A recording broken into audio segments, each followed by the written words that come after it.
La République démocratique du Congo est un État aux diverses identités, dont certaines sont réelles et profondes, ayant même une assise territoriale comme nos tribus, tandis que d'autres, beaucoup plus complexes, sont forgées dans l'univers politique, professionnel, sportif et tant d'autres.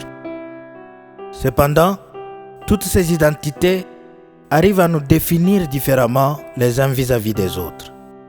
Alors construire l'unité nationale se présente aujourd'hui comme un défi que nous devons relever tous ensemble.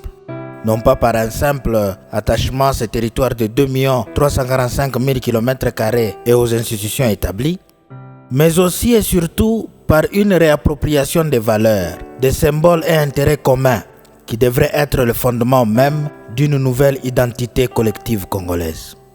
Par là, assurément, que passe notre accomplissement en tant qu'une nation à part entière, capable de se définir et de s'affirmer face aux autres nations à travers le monde. Jusqu'ici, personne ne peut douter de l'amour que nous portons à notre pays, ce qui nous a permis de résister aux différents types de menaces et pressions auxquelles nous faisons continuellement face. Les menaces de balkanisation, les invasions étrangères, les prédations de nos ressources naturelles, et tant d'autres menaces qui mettent en danger notre survie et qui parfois nous font douter de notre avenir.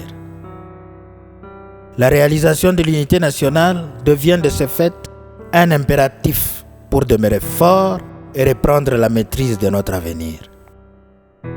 Aussi, l'histoire que nous partageons depuis les premières heures de notre colonisation, avec ses moments de gloire et ses moments d'humiliation. Cette histoire, qui est la raison pour laquelle nous croyons en une destinée commune, ne permet pas en tout cas de nous imaginer séparés. C'est donc une erreur que de vouloir nous livrer aux manipulations identitaires pour nous opposer les uns aux autres et attiser des conflits qui risquent de saper ce que nous avons réussi à réaliser ensemble des années durant. Bien que nous soyons tous différents, nous devons toutefois nous unir. Car si notre diversité est perçue comme une richesse, seule l'unité fera notre force. Et cette unité, si elle peine à se matérialiser, c'est puisque dans le fond, le Congolais lui-même se trouve partagé entre 3 fortes identités, dans lesquelles il se replie assez souvent et qu'il voudrait manipuler au gré de ses intérêts. Il s'agit d'abord de l'identité tribale ou ethnique, qui d'emblée peut être qualifié d'identité d'origine. Du moins, si l'on ose dire que le Congo est né de la fusion des terres appartenant aux différentes tribus. Ensuite, l'identité provinciale ou régionale, qui est la conséquence logique du découpage territorial en provinces. Et enfin, l'identité linguistique, relative aux 4 langues reconnues jusqu'ici comme langue nationale. Notre objectif n'est pas de supprimer ces identités, puisqu'elles ne peuvent pas être supprimées, mais plutôt de les harmoniser, de sorte qu'elles continuent de nous enrichir, tout en veillant à ce qu'aucune d'elles n'entre en conflit avec l'identité nationale, qui est l'âme même de notre unité.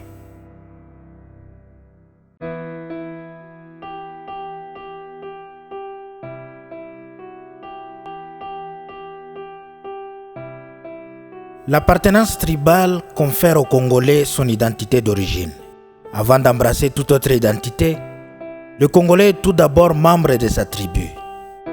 C'est une identité qui lui est intrinsèque. Et partant du fait que le Congo lui-même est né de la fusion des terres appartenant aux différentes tribus, ces identités tribales nous servent de repères pour déterminer qui est Congolais d'origine et qui ne l'est pas. Nous ne pouvons donc pas nous en débarrasser de peur de paraître étrangers sur notre propre sol.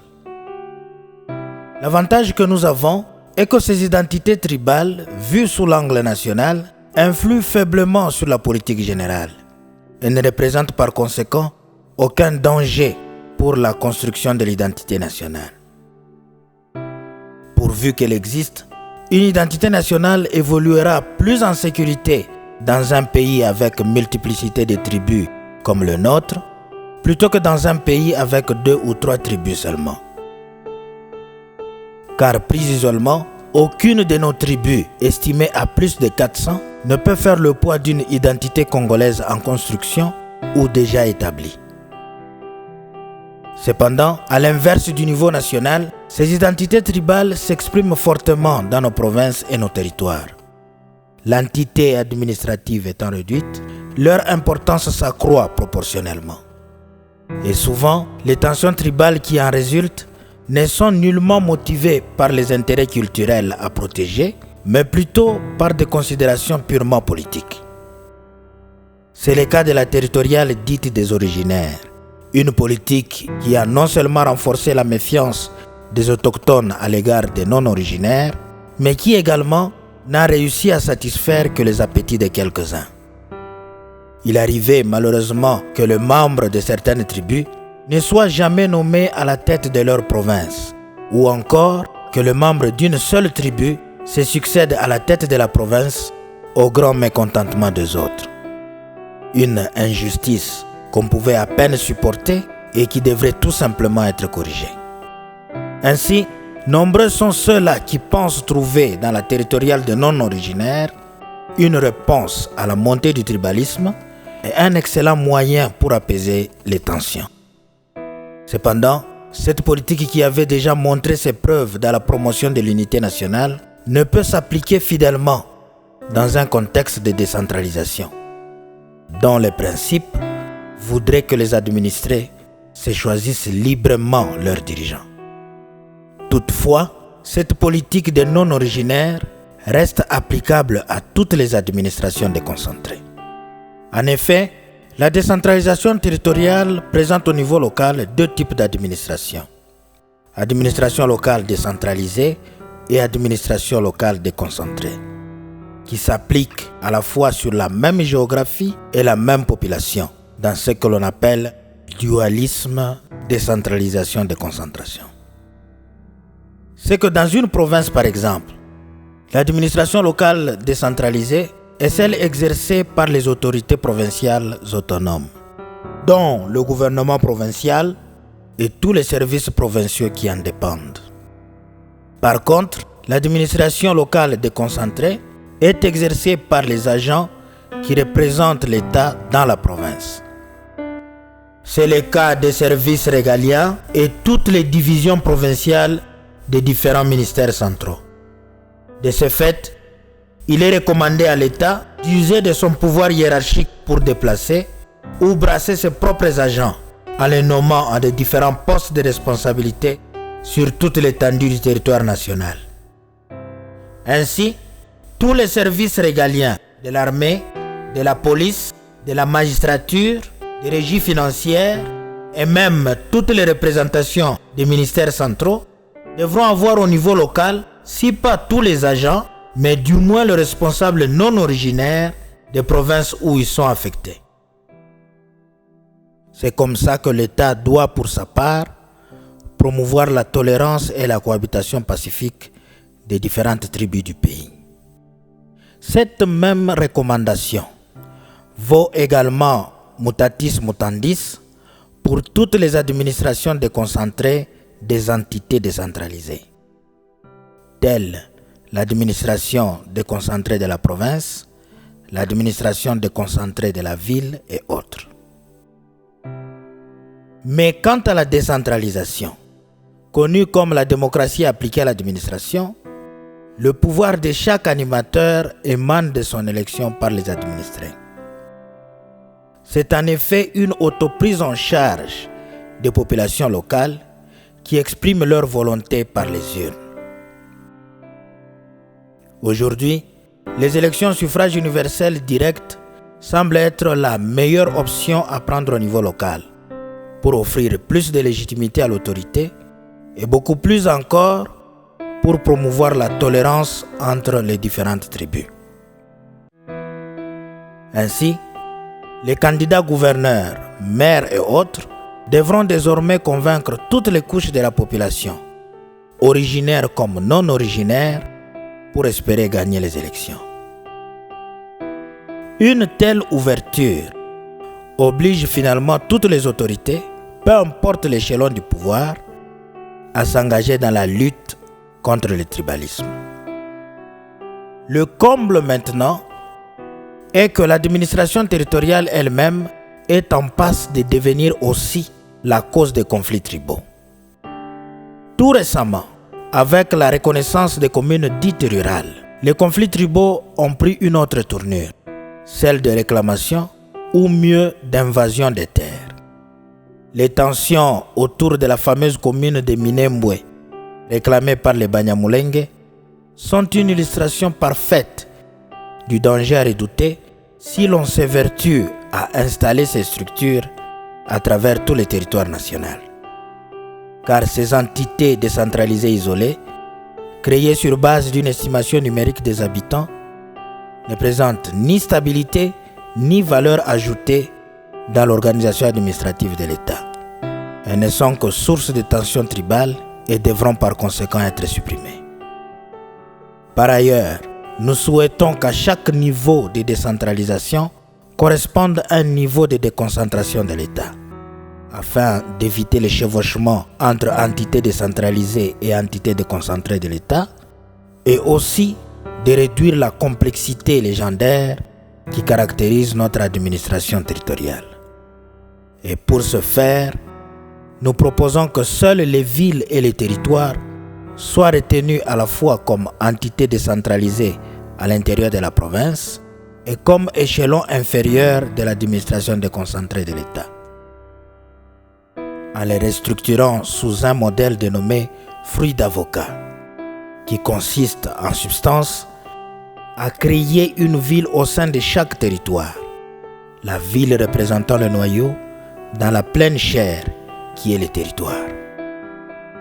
Cette structure, que nous expliquons de manière plus élaborée dans le travail intitulé « Des structures, des hommes et des actions », présente ici l'avantage d'être simple et cohérente pour permettre aux Congolais de bien comprendre son administration territoriale et pour faciliter désormais l'organisation des élections à tous les échelons.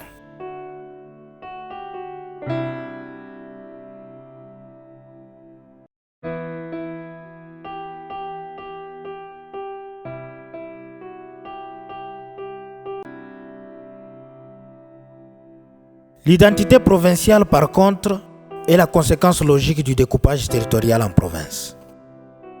Au Congo, elle s'est plus affermie avec le découpage en 6 provinces héritées de la colonisation.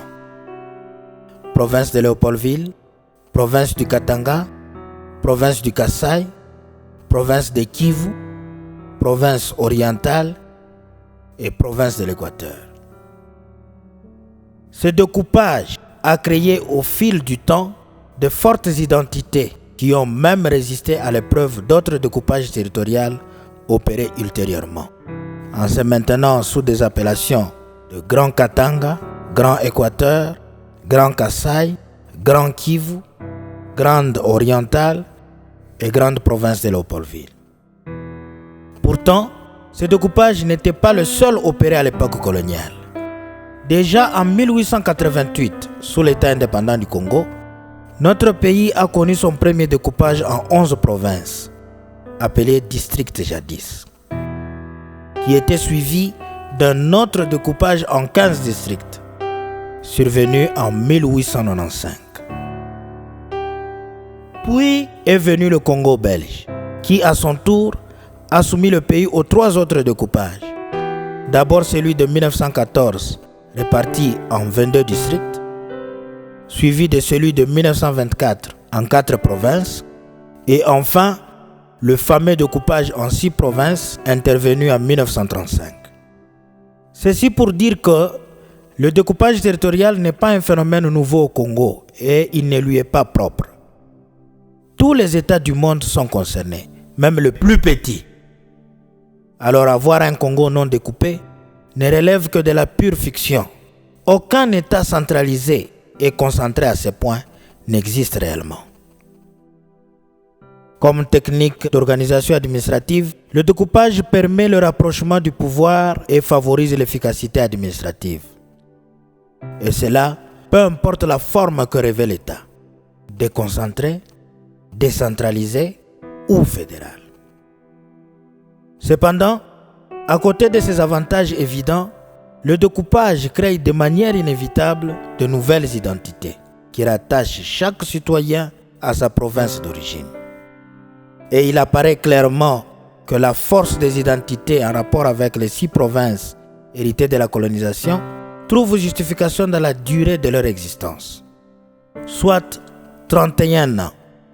De 1935, date de l'établissement de ces provinces, jusqu'en 1966, à l'avènement du découpage en 8 provinces, qui a essentiellement affecté 2 provinces de ces 6.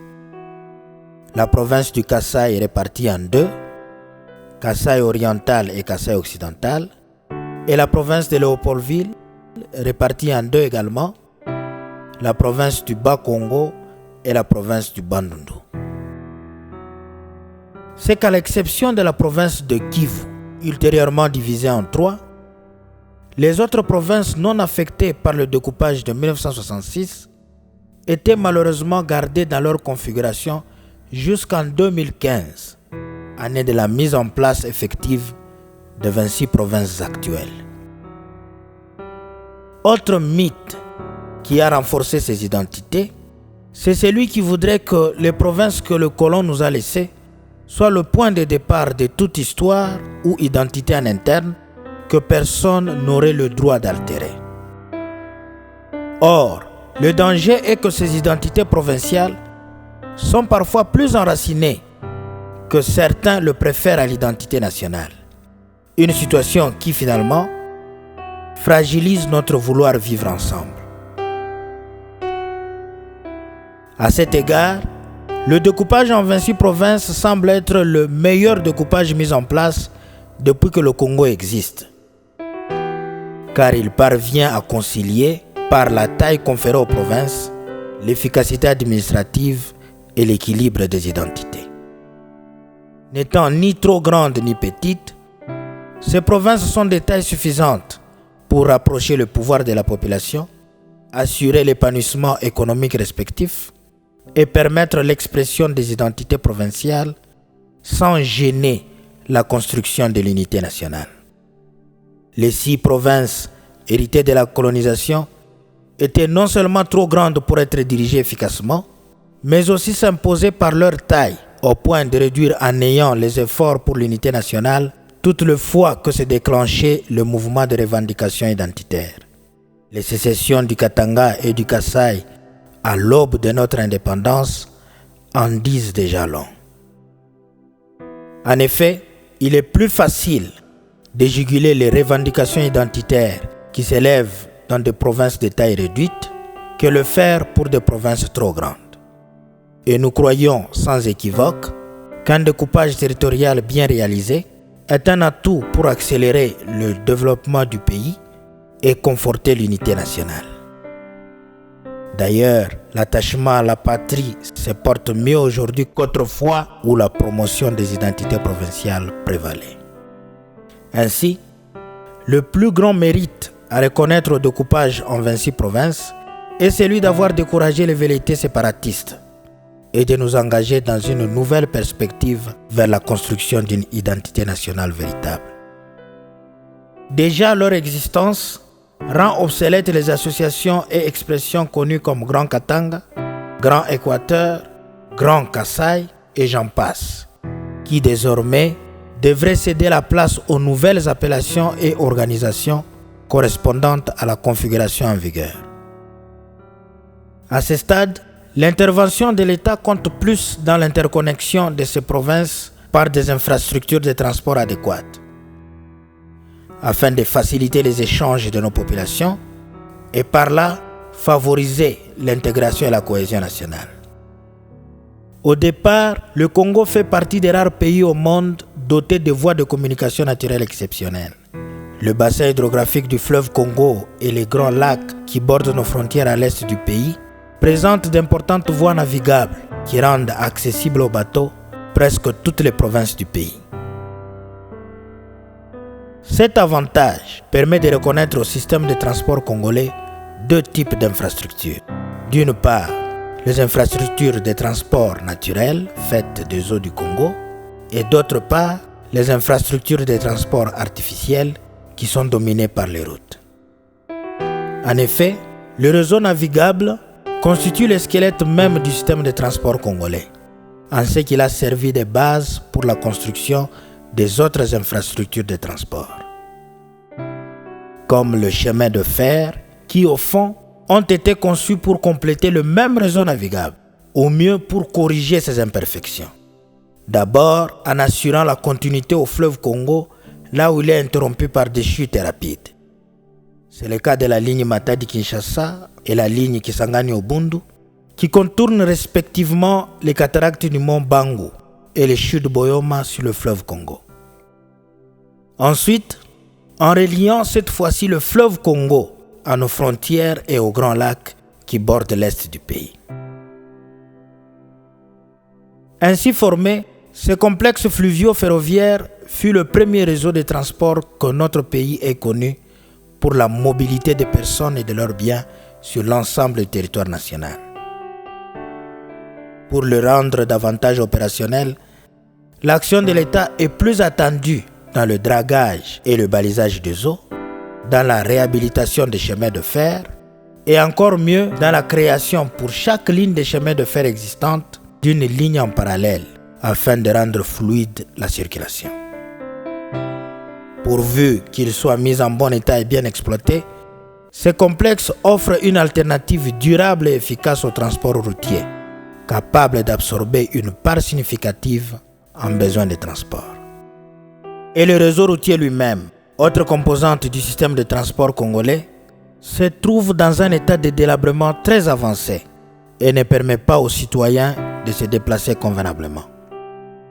Aujourd'hui, il est pratiquement impossible de relier le pays d'un bout à l'autre par la route. Ce mauvais état de nos infrastructures de transport maintient nos provinces enclavées les unes des autres, constitue la cause même de notre sous-développement et devient sans conteste un obstacle majeur à l'unité nationale. Alors, nous pensons gagner le pari de la construction de routes en commençant par privilégier ce qu'on pourrait qualifier de réseaux routiers de base, réseaux autour desquels les autres routes viendront se greffer. Imaginez à trois ces réseaux concernent, principalement le grand réseau central qui s'étend sur les 4 provinces au centre du pays. Le Maniema, le Chopo, le Choapa et le Sankuru.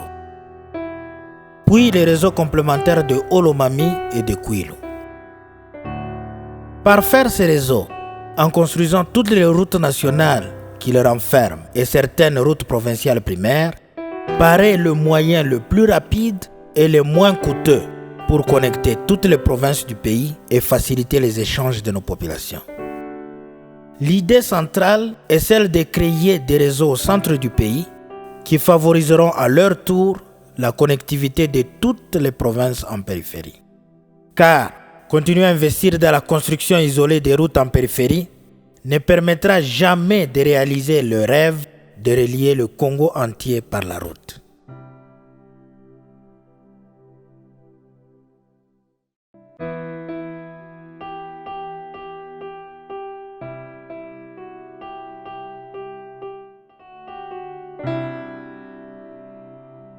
Enfin, vient l'identité linguistique, se rapportant aux 4 langues congolaises reconnues comme langue nationale. Le Congo étant une mosaïque de tribus avec à peu près un nombre correspondant de langues, seules 4 langues ayant une large assise territoriale ont été retenues comme langue nationale, afin de faciliter la communication intertribale. Il s'agit du Swahili, de Kikongo, de Lingala et de Chiluba. Cependant, ces langues n'ont bénéficié jusqu'ici d'aucune généralisation pour porter le statut de véritable langue nationale. Voilà toute l'infirmité de la politique linguistique de notre pays, qui est marquée par la maîtrise incomplète de ces langues sur l'étendue du territoire national. Chacune d'elles est restée confinée dans les limites où elle est prétendument définie dominante, ce qui les rend en réalité plus de langues régionales que de langues nationales. Cette disparité a fini par créer de nouvelles identités comme Baswahili, Bangala, Baluba et Bakongo, qui font référence aux 4 zones linguistiques que forme le pays. Ainsi, le Congolais d'une zone linguistique donnée peut complètement ignorer les langues nationales parlées dans d'autres zones linguistiques sans pourtant s'en inquiéter. Une situation qui non seulement nous essentialise, mais aussi complique tous les sens de l'unité nationale. Il est vrai qu'on ne peut dénier à ces 4 langues nationales le mérite d'avoir facilité la communication interethnique. Cependant, elles ne devraient pas être une finalité en elles-mêmes. La construction de l'unité nationale voudrait que notre identité se confirme autour d'une langue nationale unique qui nous caractérise en tant que nation. C'est à défaut d'avoir une langue qui soit consensuelle pour nous fédérer tous dans une identité linguistique commune que ces 4 langues dites nationales ont été établies. De ce fait, leur usage ne devrait être perçu que comme une étape dans la poursuite de l'idéal. En effet, 2 de ces langues nationales n'ont pas connu dans leur évolution une expansion au-delà des sphères linguistiques reconnues.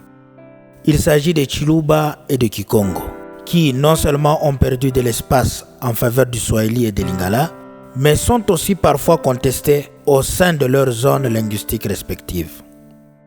Dans la région du Kasaï par exemple, les Tetela et le Tchokwe ont du mal à se reconnaître à travers les Chiluba, qu'ils considèrent comme une langue appartenant au Baluba et ne peut par conséquent leur être imposée.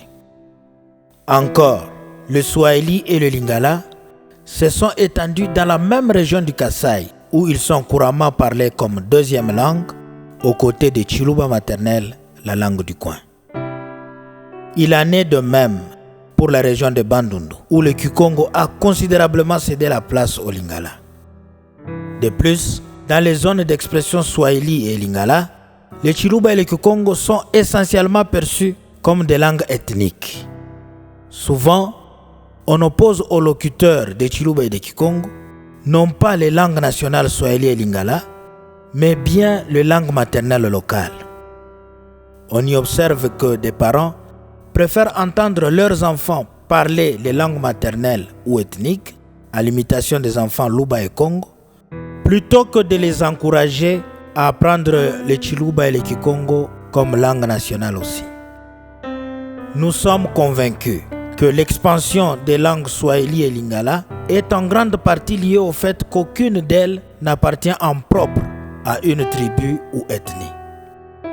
Elles sont fruits d'un mélange de langues, ce qui leur vaut une acceptation facile au sein de la société congolaise. De ce point de vue, qui devons-nous appeler Mswahili alors? Est-ce celui de la région orientale, de la région de Kivu ou de la région du Katanga? Qui? Devant une telle ambiguïté, nous comprenons que les expressions Baswahili et Bangala ne correspondent pas à la même réalité que celles partagées par les Baluba et les Bakongo. Sinon, une simple adaptation à l'image que se donnerait un Muluba ou un Mukongo. Rien de plus. Pour les Baluba et les Bakongo, il y a confusion de 3 fortes identités, tribales, provinciales et linguistiques, qui se ramènent toutes à une même population. Une réalité qui, dans un contexte comme le nôtre, joue en leur défaveur, car non seulement elle les particularise, mais les isole aussi, pour enfin les discriminer.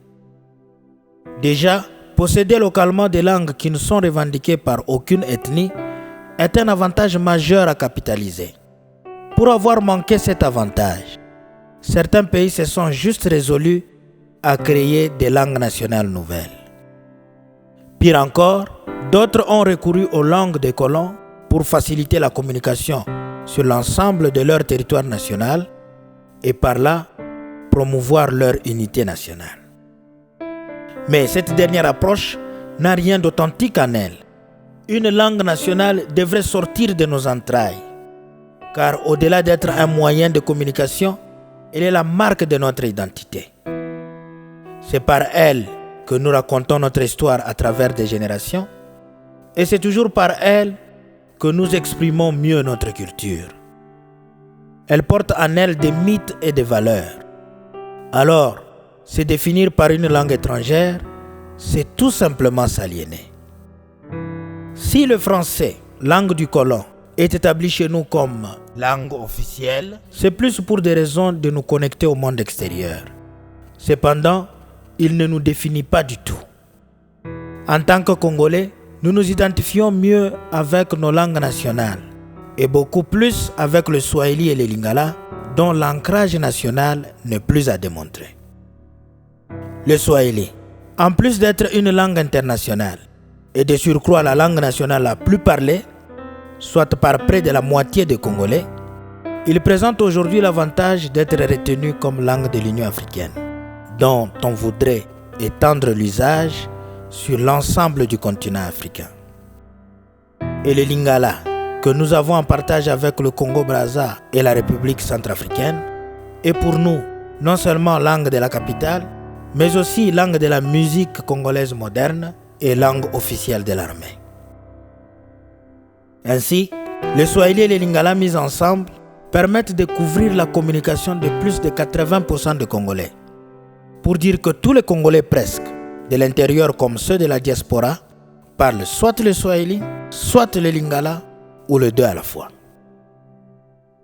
Alors consacrer le Swahili et le Lingala comme seule langue nationale du Congo, c'est accepter de révoquer les zones linguistiques qui nous essentialisent et s'engager à promouvoir l'intégration nationale par l'usage de ces deux langues sur l'ensemble du territoire national.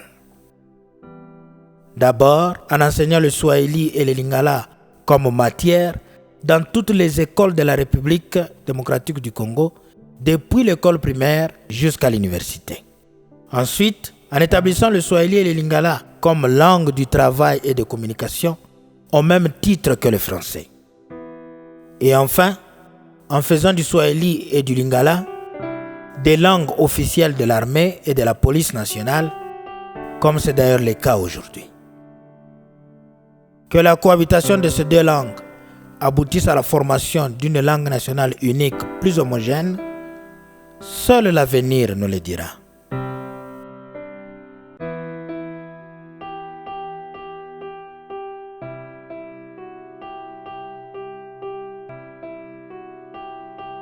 La conclusion à tirer ici, qui soit d'un grand intérêt pour nous tous, c'est que la construction de l'unité nationale ne peut se résumer à des slogans ou à des simples dénonciations de la balkanisation. Il faut lui donner un contenu concret afin que nos efforts et ressources soient mieux orientés. Or, le contenu à lui donner et qui lui convient le mieux, c'est celui de l'identité nationale. Sinon, autour de quoi devrions-nous nous unir alors? N'est-ce pas pour défendre notre territoire et les institutions établies en vertu de la Constitution? N'est-ce pas aussi pour nous approprier des valeurs, des symboles et intérêts que nous avons en partage? Si nous n'avons aucun de ces repères, ou si nous n'en avons que très peu, quelle fierté éprouverions-nous en nous faisant appeler Congolais? Est-ce normal, après autant d'années de colonisation et d'indépendance, que le Congo soit toujours considéré comme un simple amas de tribus, de territoires ou de provinces? Mais non. Pour être nous-mêmes, pour être véritablement Congolais et avoir la fierté de le revendiquer, il nous faut avoir des repères. Et c'est avec ces repères que nous nous identifierons comme une nation à part entière, capable de s'affirmer face aux autres nations dans le monde. Car la force d'une identité est toujours proportionnelle au nombre de valeurs, de symboles et intérêts partagés. L'identité nationale collective est donc à elle seule tout un progrès, une évolution à laquelle notre société devrait absolument aspirer et qu'elle devrait à tout prix s'engager à matérialiser. Pour y parvenir, il conviendra de poursuivre deux objectifs principaux. Le premier objectif est celui de promouvoir la communication et les échanges entre les Congolais de tous bords, en passant à la fois par l'amélioration de nos infrastructures de transport, par l'homogénéisation des langues nationales et par l'application de la politique des non-originaires dans toutes les administrations déconcentrées. En effet, personne ne peut prétendre s'unir à quelqu'un qu'il ne connaît ou qu'il n'a jamais côtoyé. Il faut des échanges pour trouver les opportunités de marché, et c'est dans la chaleur de nos échanges que nous parviendrons à nous unir finalement. L'identité nationale n'étant pas une réalité spontanée, elle ne peut se construire que dans la durée à travers des échanges permanents entre nos différentes populations. C'est donc une évidence que l'unité ne provient que de la communication. De ce fait, aucun Congolais ne devrait être limité ni par un obstacle linguistique, ni par manque des infrastructures de transport pour s'exprimer ou se mouvoir sur l'ensemble du territoire national. Voilà le défi à relever si nous voulons promouvoir l'intégration nationale et assurer l'unité de tous les Congolais. Le deuxième objectif est celui qui a trait à la gestion de notre diversité, dont le principe directeur voudrait qu'aucune identité en interne ne soit supérieure ou plus forte que l'identité nationale, de peur qu'elle ne favorise la balkanisation du pays. Ainsi, devrait être encouragée et même protégée toute identité en interne qui ne menace pas l'existence de l'identité nationale. C'est le cas de nos tribus qui, au-delà de leur contribution à la croissance économique et culturelle du pays, présentent l'avantage d'identifier le Congolais de par son origine. Elles sont donc ces piliers qui soutiennent notre société et que nous ne devrions pas négliger du tout. Par contre, les identités ayant une grande assise territoriale et qui de surcroît gênent la construction de l'unité nationale devraient, elles, être soit généralisées, soit divisées, dépendamment de leur niveau d'acceptation et de leur ancrage sur le plan national.